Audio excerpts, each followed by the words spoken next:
Welcome to the Building Web3 Podcast. I have my good friend JD. He's the founder and CEO at Rainmaker. JD, before we get too deep into Rainmaker, tell us a little bit about how you got into this Web3 world. What was your come to crypto moment?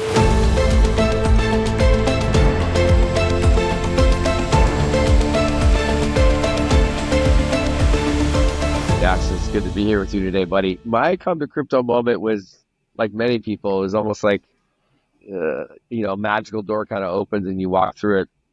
Back in 2017, I was sitting having dinner with a friend. It was like early days of the ICO boom. And I own a media company and spent 20 plus years in entertainment and still doing some stuff there. But vast majority of my energy and time is now in blockchain and AI. But we were sitting having dinner and I was talking about a project that we have called Atari. And he was like, have you thought about using crypto or like an ICO to like maybe fund the movie? And I was like, what's an ICO? And it's basically like from that moment, went down the rabbit hole and saw the immense potential this technology has to power what I call the solution revolution. And it's been like, I just haven't looked back since then. And, my first time I actually ever had a chance to buy Bitcoin was in 2012. So Brock Pierce, who's a friend and a lot of people know, he tried to sell me, it was 1,000 Bitcoin for $10,000, which obviously would have been good if I just bought that and held it. But it's 2012 and I was like, look, my gut is that this is going to be like successful, but having kids, it was like hard to, put family savings into something like that. But yeah, so that was my first time I ever heard of Bitcoin was 2012. When I really came into the space was 2017. And what's interesting is right away, I felt like this is my tribe. Like I've been in entertainment most of my adult career, but I felt like so many people in this space kind of share this passion and commitment to create a better world, through technology. And so I was like, since then it's just been, it's been a wild journey. Absolutely. And tell us a little bit about how you got the inspiration to start Rainmaker and what are you guys trying to accomplish there? Yeah. So as I came into the space, we sat and looked at, what is, again, back to that, my main passion and commitment is how do we empower an evolutionary leap for humanity? We're at a critical moment as a species where we have a finite amount of time to actually, to turn that corner.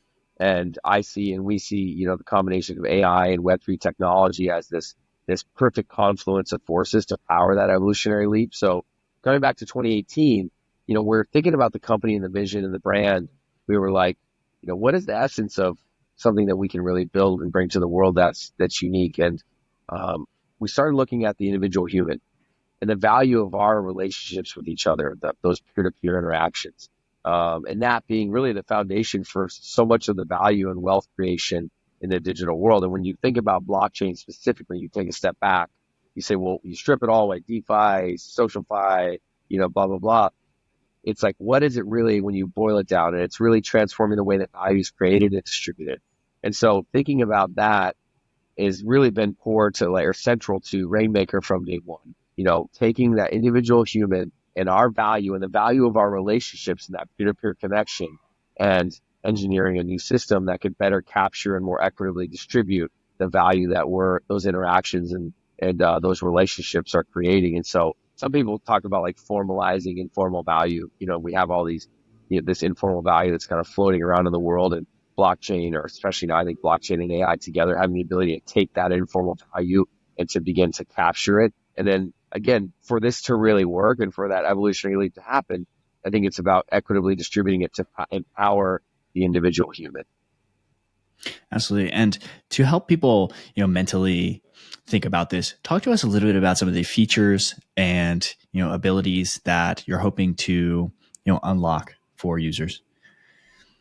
Yes. I mean, if we go to like the product side, I mean, we've been building since 2018. So you can imagine that we've built a significant amount of tech and pivoted 1,000 times as you do as an entrepreneur. The focus now is in two main areas. One is a protocol to really understand, quantify, and track the value of each human's contribution to training AI. So dynamically looking at things like AI reputation and saying, if Jax is, contributing to this LLM, or he's providing data labeling and annotation or human feedback to this model, and we're quantifying the value of his contributions dynamically in a network environment with immutable proof on chain, that's where we start to see the synergies that are possible only when you really marry these two technologies together. And then you kind of bring into that a frictionless global system that can actually power payments and transactions. Well, it's like now we get to a place where any human on the planet with a smartphone and an internet connection can now contribute in a democratic way to this AI revolution. So I think that's the two things we've got is the protocol, which is powering that, like I mentioned, which is not an EVM chain. It's a custom consensus mechanism, federated hybrid blockchain architecture. So uniquely, I think, well suited for a more scalable, modular application in, in the AI space that we're attacking right now. The other side is the application layer. So right now there's on iOS and Google Play, the Rainmaker app where users are currently over 100,000 plus downloads, users training stable diffusion models with data annotation and labeling, and then they're mining, digital assets or rewards or in essence crypto for their contributions, which we're using to like sandbox that reputation system and that army of data labelers and model trainers and contributors from all across the planet. So Africa, Southeast Asia, US, Canada, Turkey, all over the world. I forget how many countries we're in now in terms of our user base. But, again, coming back to that core ethos of how do we empower the individual human? How do we take a combination of AI and Web3 to increase human agency, as we move forward and build this new world? Yeah, and you mentioned several regions. Could you tell us a little bit about like where are you guys seeing the most uptick? What kind of, is it certain kinds of like professions? Like tell us a little bit about one of the regions and who's using the app, like who's the core ICP? Well, I think the frontier economies of the world, it's kind of more interesting if, especially in the current model that we have running where users can earn 50, 75, 100 extra dollars a month, maybe a couple hundred extra dollars a month. If you're in Africa, that's meaningful. If you're in Nigeria where we have a pretty large base of users right now, that's meaningful. Or Turkey, still meaningful. The US, not as exciting. Now we have some quests and things running where that, and also on the validator side, there's a much kind of bigger opportunity. So on coin.ai, folks are running an actual validator node on their desktop, laptop devices, which is providing that centralized computational support to the network. And then on the mobile side, people are also running a node, but then they're doing more of the model training and data labeling, kind of mechanical Turk-like tasks where they're actually contributing to AI. I think we're seeing the mobile app side more in kind of the frontier economies having more traction. And we're seeing, kind of a bit more on like Europe and the US and Canada and other places around the validator node side. So it's kind of split depending on the product, but those are the two main, products where we have significant traction. I think we currently are at 240,000 plus wallets connected on the coin.ai side. So pretty significant number of crypto users on that product. And then, like I said, I think we're at 120,000 plus downloads on Rainmaker app. So a pretty good diverse user base between those two products. Yeah, let's talk about we used to always do this exercise at BlackRock. We call it the life of a transaction. So we can either start from the retail user side or the people, more on the model side. So let's say I'm a user and I'm living down here in Medellin, Colombia. I want to earn some extra money. I can download the Rainmaker app. I can start doing some kind of data labeling. Then let's just walk through like how that flows through the ecosystem.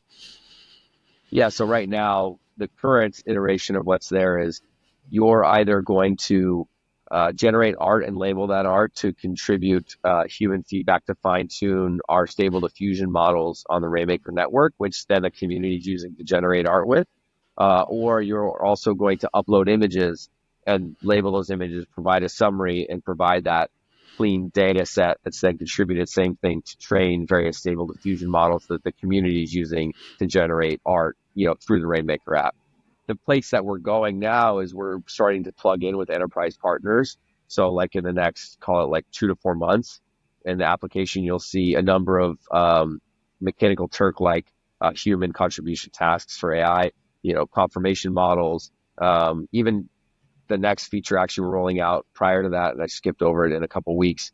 We have a version of the app that's launching where users will also be verifying each other's labeling. So that's you go in, you label, a cat, but you call it a dog, and you label his tail, his head, and another user comes in and when they're checking it is like, no, these labels are not correct. So that again, bringing in that human in the loop where it's valuable to confirm that data is in essence accurate. I mean, one of the problems we're looking at, obviously in the bigger, AI landscape is obviously this kind of idea that the degradation of AI models that could occur with redundant data or low quality data. And I think when you take a big step back, big picture, like, okay, we're going to this world where we know that AI models are going to power so many processes in the future. Their quality is directly tied to the quality of the data they're being trained with. And so where we can, bring humans in the loop, and we're also, by the way, scoring those users' performance, and that's where that reputation piece comes in to say, oh, if Jax, mislabels like everything he's ever done, then very little of what he ever does is going to make it to the model unless it gets confirmed. It would take more people to confirm it in our consensus mechanism before it would ever be submitted to a model versus somebody whose reputation is higher, who's been accurate at a higher degree, higher percentage of the time.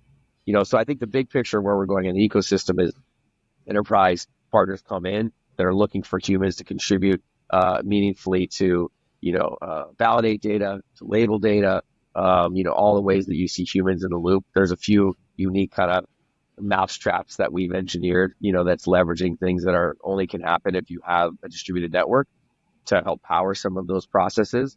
And then, as you would see already, and if you're in a Scale AI or any of these big data labeling partners, those clean, confirmed, validated data sets are then being fed back into, to help power and train these models. So big picture is, again, you're an individual user, you come in, download the app. It's as easy as like using Instagram.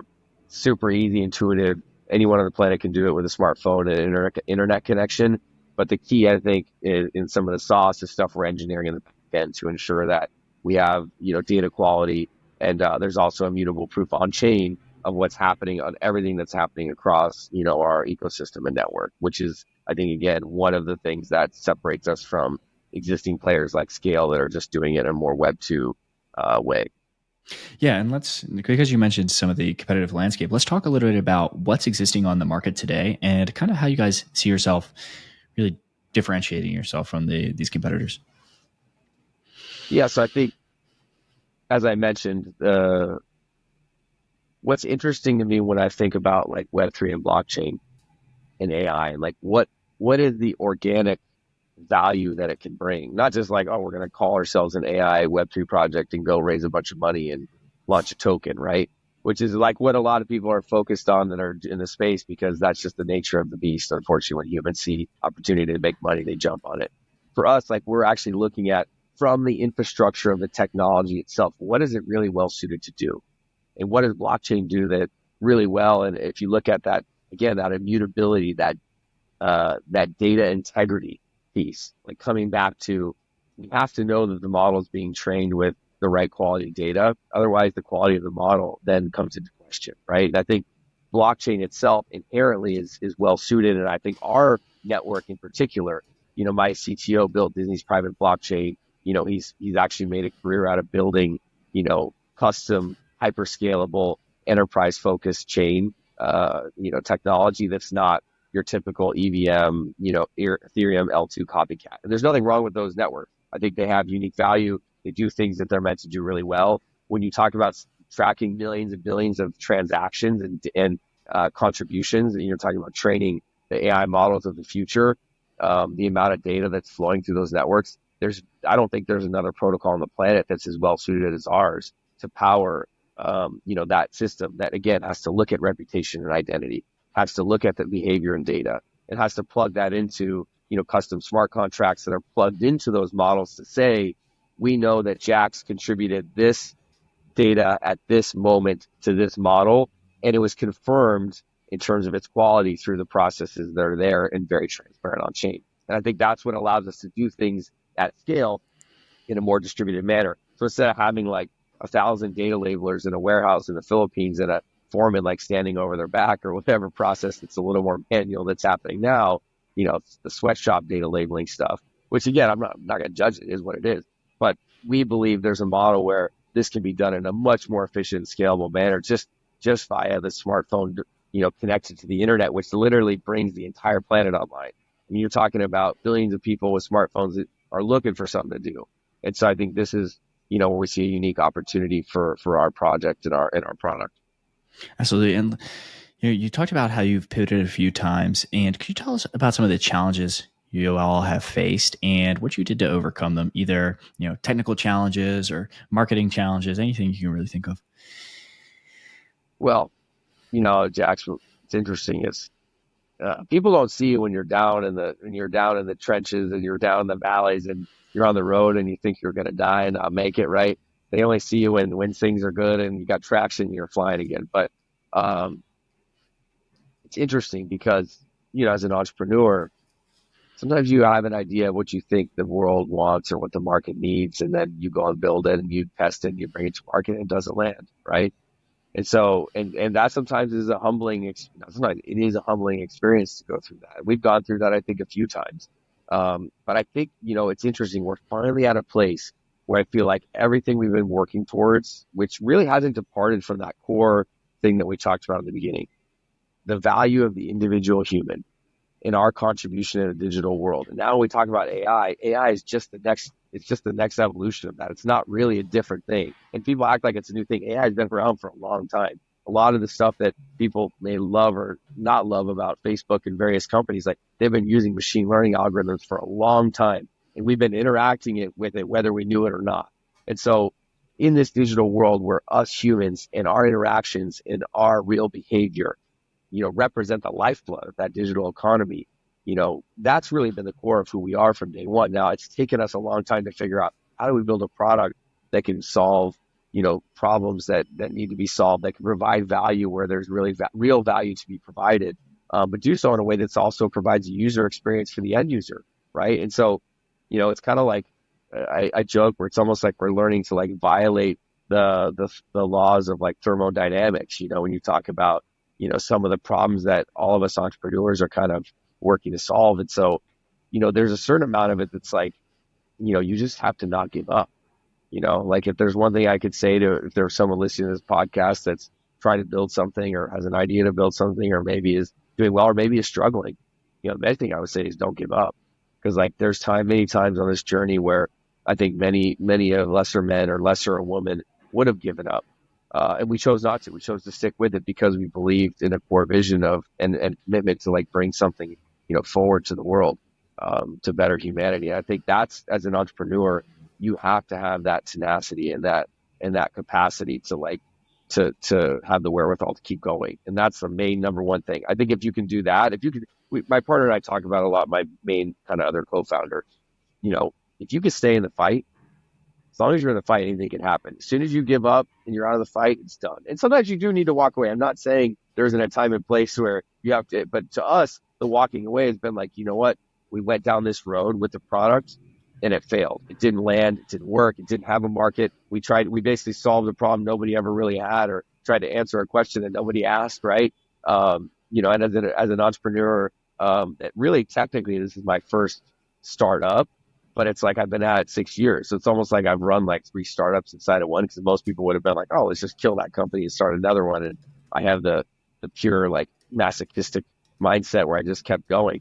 But I think what I've learned, along the way, that um, there's something about, the being able to look at the situation, understand what it is we need to take and learn from it, and then pick up and basically almost like start over. We've built, I can't say how many different, iterations of the existing product, let alone different products that we've built and brought to market, and some of which had some success, but we still ultimately had to look in the mirror and say, is this really it? And then the answer was like, no.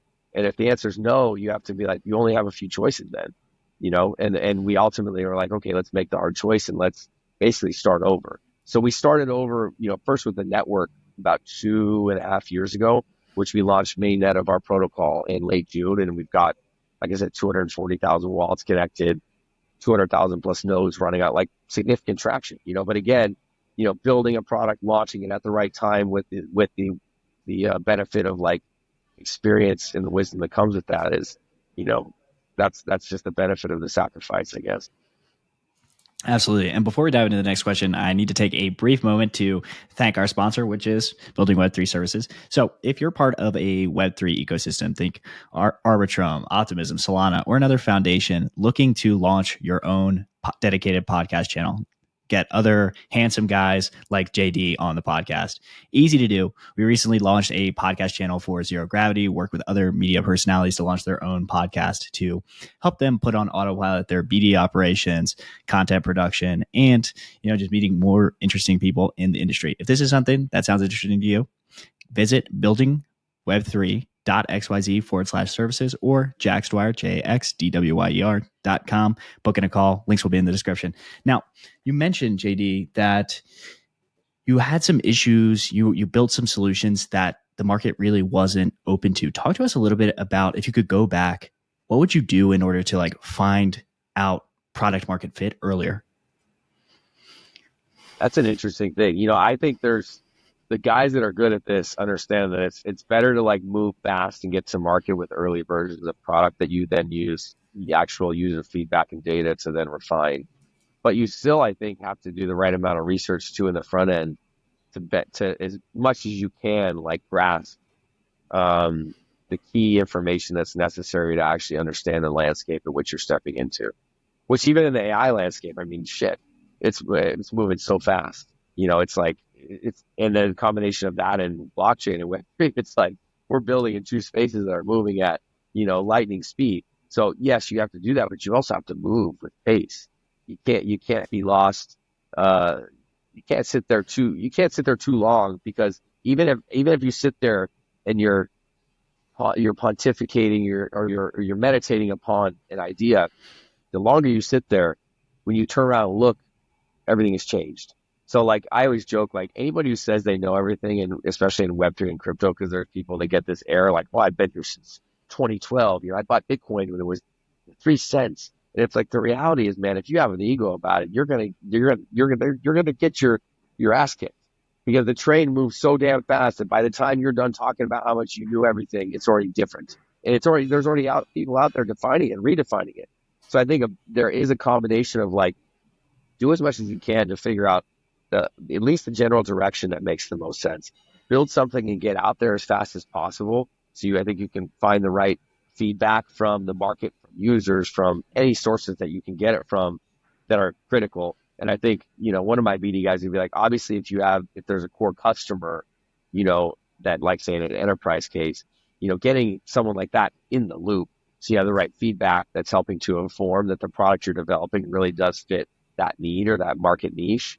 That's also critical, depending on what it is. If it's something that's more focused on with an enterprise partner that's in the loop or in the chain, or if it's something that's straight to consumer. Again, I think the sooner you can get in that feedback loop with those key stakeholders, the easier it is to then take that feedback and use it to inform it. Because what happens is entrepreneurs, we get in a bubble and we're building and building and building. And I've done this, I especially did this more, I think, earlier in our journey with Rainmaker, where it's you're sitting there, I think it's this and this, and you're weaving together these magical ideas, and then you take them out and people are what the hell is that? They didn't say that, but I'm saying that the lack of traction that is generated basically tells you wow, I just made 75 assumptions in my little bubble here with my team that didn't make sense. And so I think there's something about, that was actually the joke I was going to tell you before, is as an early stage person, or early, as this is my first startup, which again, 6 years in, I think I'm in my fourth startup with Rainmaker, but I think I made every mistake. You build a product that nobody asked you to build, it didn't have a market fit, and took money from the wrong people, and blah, blah, blah, blah, blah.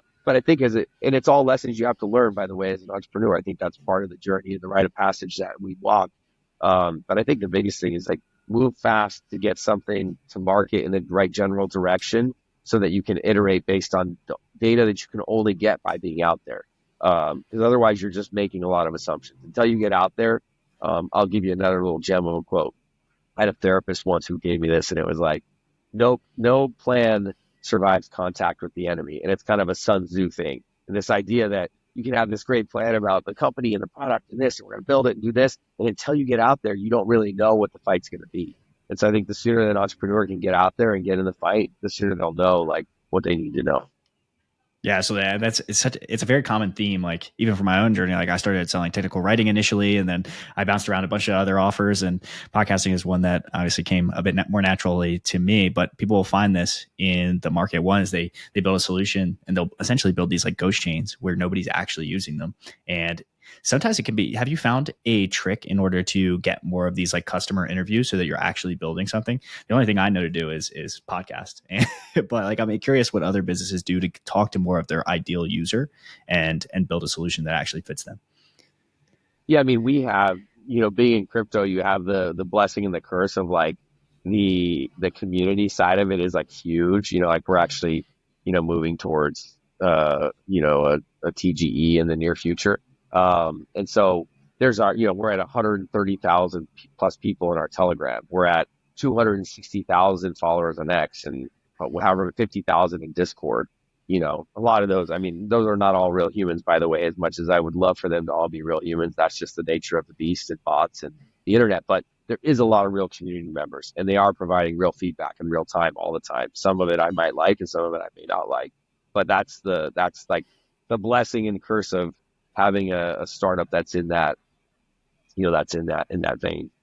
Yeah, and people are probably listening like JD, like I'd love to build a community. Would you give them any tips on how you went about building your own community at Rainmaker? Well, I think the best thing to do is to focus on. I kind of like to think about it like a party. You know, if you think about an analogy, like who do you want at your party? It's kind of, if you think about your community that way, it really, I think, helps to simplify it. If you invite everyone on the planet and you just say free tacos, I mean, and you're in a church, it's like church is going to get overrun. That people are going to carry the benches out, like the church is going to get burned to the ground. So what you got to do is you got to think about who do I want at the party, and make sure that you're thinking even about the venue, like in this case. So it's like, who is that, who are those people, and what's the right venue for them to live on together, to like as a community to congregate and to connect and to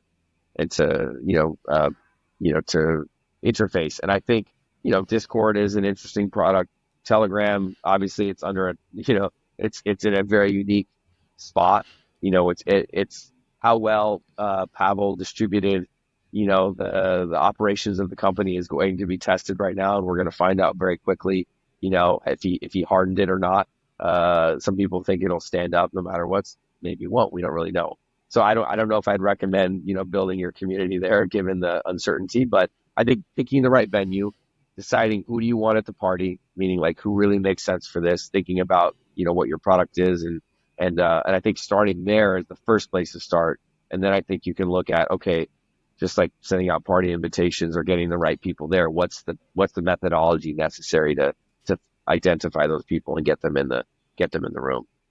Yeah, and feel free to pass on this question, but we just saw the what we call the CEO, the founder of Telegram, get arrested. I feel like in the news, aside from maybe Trump endorsing Bitcoin and cryptocurrencies, that like we've grown up in a pretty hostile environment in the United States. What do you think going forward the trend will be? Like, do we see this crackdown in which case we need decentralization? Like, what do you think the receptivity to like crypto, Telegram, all these things that we use every single day will be? Well, I mean, the number one political prisoner in this fight, if you believe it is a fight for freedom, is Ross Ulbricht, right?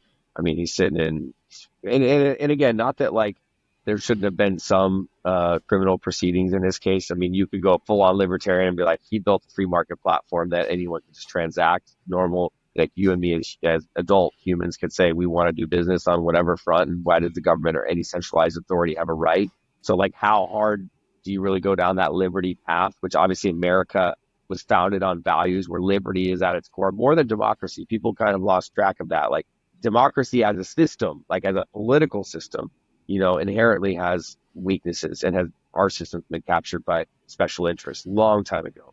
But so Ross is really the number one political prisoner. And Pavel, again, I don't know enough of the nuances of what's going on in the proceedings in France and what really happened on Telegram, and was there really some really deep, dark, shady stuff that was happening, and they tried to tell him to, hey, help us root this out and stomp it out, and he said no.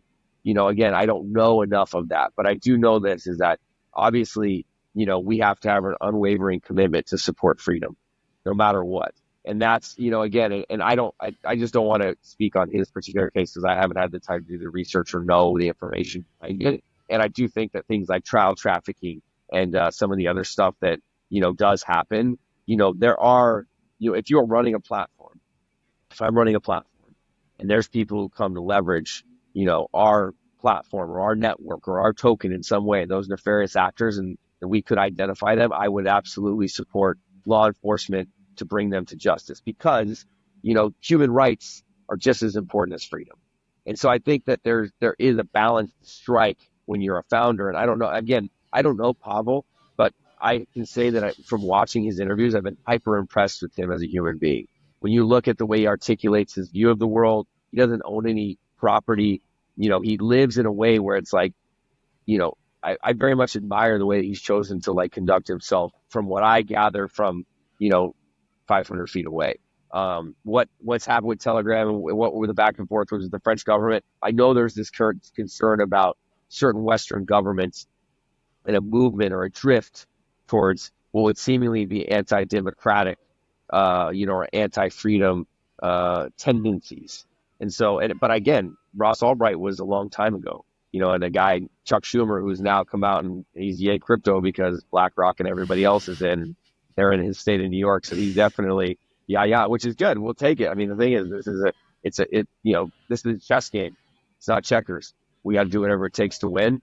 But he was one of the chief architects of saying, we're going to make an example of this guy, because at the time they were very threatened by Bitcoin. And honestly, without Russ Albright, Bitcoin wouldn't be where it is today. Wouldn't be. So, and I bring it back to him because he's the one that's actually serving double life plus 40 years, which is insane. They didn't even give that sentence to El Chapo. They gave it to a kid, programmed it. And again, like I said, he did break the law. Should he have gotten something? Yeah, not that. Like that's like, beyond the pale of what's reasonable. But in terms of Pavel's case, my hope is whatever's like a just and fair path is what ends up, being pursued, as is always the case. Truth is stranger than fiction. And I'm sure there's a lot of layers of information to what's really gone down that we don't know.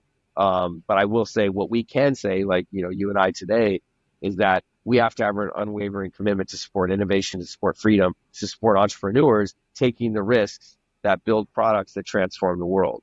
And sometimes that's not a perfect process. And so I think in that sense, we have to do what's necessary to support, folks innovating. But again, when it comes to human rights, when it comes to certain lines being crossed, there are those lines. And when they're crossed and we see they're being crossed, those people have to be held accountable, because anybody who's trafficking children or anybody who's engaging in any of that kind of behavior, it doesn't, at that point, it's not about freedom. It's about justice, and you will be held accountable in the world that we live in today. And you should be. So I think that's where we have to strike a balance, even as a community, even though I support him and my heart goes out to him. And I hope, like I said, that whatever's fair is the course of what's brought out. So. Yeah, absolutely. Now, let's talk a little bit again about Rainmaker, any kind of milestones, because you mentioned like TGE, you mentioned a few things that were coming up. Feel free to share any kind of milestones or developments the community can look forward to, you guys. Yeah, so we got this really cool, like, been developing on the AI reputation fund some very innovative and groundbreaking stuff. The first wave of the product rollouts around our network and our AI reputation system is going to happen in about 2 weeks from now.